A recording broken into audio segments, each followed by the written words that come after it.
പരിപ്പുവട എല്ലാവർക്കും ഉണ്ടാക്കാൻ അറിയുമായിരിക്കും അല്ലേ? ഇന്ന് ഞാൻ ചീരവടയാണ് ഉണ്ടാക്കാൻ പോകുന്നത്. പരിപ്പുവട ഉണ്ടാക്കുന്ന അതേപോലെ തന്നെയാണ്, പക്ഷേ കുറച്ച് ചീര ആഡ് ചെയ്യുന്നു മാത്രം. എന്തായാലും നമുക്ക് വീഡിയോയിലോട്ട് പോകാം. എല്ലാവർക്കും സ്വാഗതം. വട ഉണ്ടാക്കാനായി ഞാൻ വടപരിപ്പാണ് എടുത്തിരിക്കുന്നത്. വടപരിപ്പ് കാണാൻ കടലപ്പരിപ്പ് പോലെ തന്നെ ഉണ്ടാവുക, പക്ഷേ കടലപ്പരിപ്പിനേക്കാൾ കുറച്ച് വലിപ്പവും തിക്നെസ്സും ഒക്കെ കുറവായിരിക്കും. വടപരിപ്പിൽ ഉണ്ടാക്കുന്ന വടക്കായിരിക്കും സ്വാദ് കുറച്ച് അധികം ഉണ്ടാവുക. ഞാൻ 1.5 ഗ്ലാസ് വടപരിപ്പാണ് എടുത്തിരിക്കുന്നത്. അത് 3 പ്രാവശ്യം കഴുകി കുറച്ച് വെള്ളത്തിൽ 3-4 മണിക്കൂർ കുതിർക്കാനായി വെക്കുക. ഇപ്പോൾ കുതിർന്ന് വന്നിട്ടുള്ള വടപരിപ്പാണ് നിങ്ങൾ കണ്ടുകൊണ്ടിരിക്കുന്നത്. അതൊന്ന് കുറച്ചെടുത്തിട്ട് മാറ്റി വയ്ക്കുകയാണ്. ബാക്കിയുള്ളതൊന്ന് വെള്ളം മുഴുവനും ഊറ്റിക്കളഞ്ഞതിന് ശേഷം അതൊരു മിക്സിയുടെ ജാറിലേക്ക് മാറ്റുക.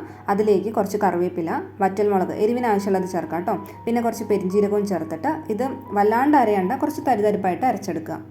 ഇത് ഈ ഒരു അളവിനാണ് അരച്ചെടുക്കേണ്ടത്. ഇനി ഇതൊരു പാത്രത്തിലേക്ക് മാറ്റാം. അതിലേക്ക് നമ്മൾ ആദ്യം മാറ്റി വെച്ച വടപരിപ്പുണ്ടല്ലോ അത് ചേർക്കുക. അതിനുശേഷം അരിഞ്ഞു വെച്ചിരിക്കുന്ന ചീര, മല്ലിയില, ഇഞ്ചി, കറിവേപ്പില, പൊടിയായി അരിഞ്ഞു വെച്ചിരിക്കുന്ന ഉള്ളി, ഉപ്പ് ഇതെല്ലാം ചേർത്തിട്ട് കൈ ഒന്ന് കഴുകിയതിന് ശേഷം ഇതെല്ലാം കൂടി നന്നായി മിക്സ് ചെയ്തെടുക്കുക.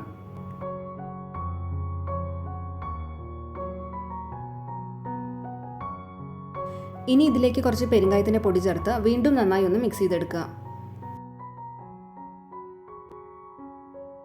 അത്രയേ ഉള്ളൂ. ഇപ്പോൾ വട ഉണ്ടാക്കാനുള്ള മിക്സ് റെഡി ആയിട്ടുണ്ട്. ഇതിനി റെസ്റ്റ് ചെയ്യാൻ വെക്കേണ്ട ആവശ്യമൊന്നുമില്ല.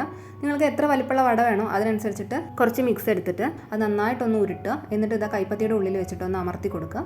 അപ്പോൾ വടയുടെ ഷേപ്പിൽ നമുക്ക് കിട്ടും.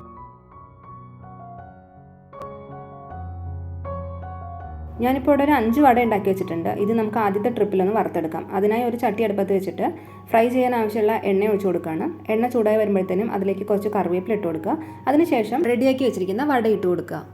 വട നമ്മൾ ആദ്യം ഇട്ട് കൊടുക്കുമ്പോൾ മീഡിയം ഫ്ലെയിമിലാണ് വെച്ചിരുന്നത്. പിന്നെ തിളയൊന്ന് ഒതുങ്ങുമ്പോൾ അതിനെ ലോ ടു മീഡിയമിലേക്ക് മാറ്റണം. എന്നാലേ വടയുടെ ഉള്ളൊക്കെ നമുക്ക് വെന്ത് കിട്ടുള്ളൂ. അതേപോലെ വടയുടെ മേലെ ഒരു ഗോൾഡൻ ബ്രൗൺ ഷെയ്ഡ് കിട്ടാനും ഈ ലോ ഫ്ലെയിമിൽ വെച്ചിട്ട് കുക്ക് ചെയ്യുന്നതായിരിക്കും നല്ലത്. വട നമ്മൾ എണ്ണയിലേക്ക് ഇടുമ്പോൾ എല്ലാം കൂടെ തിക്കി നിറച്ചിടണ്ട. ഇതേപോലെ കുറച്ച് ഗ്യാപ്പെങ്കിലും വേണം, എന്നാലേ തിരിച്ചു മറിച്ചിടാൻ എളുപ്പമുണ്ടാവുള്ളൂ. അതേപോലെ ഇങ്ങനെ ചെയ്യുമ്പോഴാണ് എല്ലാ വടയ്ക്കും ഒരേ വേവ് കിട്ടുള്ളൂ. ഇവിടെ വട റെഡി ആയിട്ടുണ്ട്. നല്ല കളറിൽ തന്നെ നമുക്ക് കിട്ടിയിട്ടുണ്ട്. ഞാനിവിടെ ലോ ടു മീഡിയം ഫ്ലെയിമിൽ വെച്ചിട്ട് 4 to 5 മിനിറ്റ്സ് ഫ്രൈ ചെയ്തെടുത്തിട്ടുണ്ടായിരുന്നു. അതുകൊണ്ട് വടയുടെ ഉള്ളൊക്കെ നന്നായി തന്നെ വെന്തിട്ടുണ്ടാവും. തീ എപ്പോഴും ലോ ടു മീഡിയം ഫ്ലെയിമിൽ മെയിൻറ്റെയിൻ ചെയ്യാൻ വേണ്ടി ശ്രദ്ധിക്കുക. കാരണം ലോ ഫ്ലെയിമിൽ വെച്ചിട്ട് ഫ്രൈ ചെയ്തെടുക്കുമ്പോൾ വട എന്നല്ല ഏത് എണ്ണ പലഹാരങ്ങളും ഒരുപാട് എണ്ണ വലിച്ചെടുക്കാൻ സാധ്യതയുണ്ട്. അത്രേ ഉള്ളൂ. ഇനി വടയുടെ കൂടെ നമുക്കൊരു കട്ടൻ ചായയോ പാൽ ചായയോ ആവാമല്ലേ. ഞാൻ ഈ ചാനലിലിടുന്ന വീഡിയോസ് നിങ്ങൾക്ക് ഏതെങ്കിലും തരത്തിൽ ഉപകാരപ്പെടുന്നുണ്ടെങ്കിൽ ചാനലൊന്ന് സബ്സ്ക്രൈബ് ചെയ്യണേ. മറ്റൊരു റെസിപ്പിയുമായി അടുത്ത വീഡിയോയിൽ കാണാം. എല്ലാവർക്കും നന്ദി.